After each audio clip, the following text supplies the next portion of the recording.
parents' house keys. And while it's not unusual for a college student to have a set of keys to their parents' house, I'm not your typical college student. I've celebrated my 35th birthday a few times, and I have 4 children under the age of 10. The week school started this year, my 4 children and I moved back in with my parents. And while my life, my children's lives, not to mention the lives of my parents, have been turned completely upside down, holding my parents' keys helps me to reflect on my past home life, my current situation, and where do we go from here.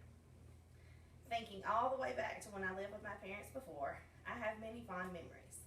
I had a fun-filled childhood. I remember lots of time spent with my grandmother, who passed away shortly after I moved out of my parents' home. Sunday dinners were my favorite. You see, my grandmother was the sweetest woman to ever live and by far the best cook. We always had guests at the dinner table and football on the TV. My family also had horses, so we spent a great deal of our time trail riding, horse showing, and rodeoing. I was even the high school rodeo queen of my high school rodeo association my senior year of high school. Since moving back in with my parents, things have certainly been interesting.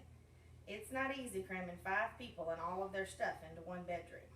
I often feel like I'm putting together a never-ending puzzle, but I also feel blessed. I'm blessed that my parents get to spend time with their grandparents. They love their new school, and we still have horses, so my children get to follow in my footsteps, and they love to ride and race their horses. Thinking about where we go from here holds more questions than it does answers. Finishing school is my main priority right now. I'm planning to graduate next May, and after that, I'm planning on finding a job in the office management field and see where life takes us from here.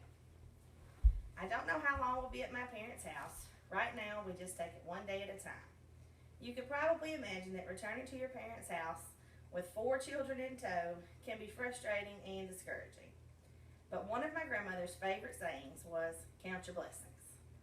And I find that when I do, truly, I have many.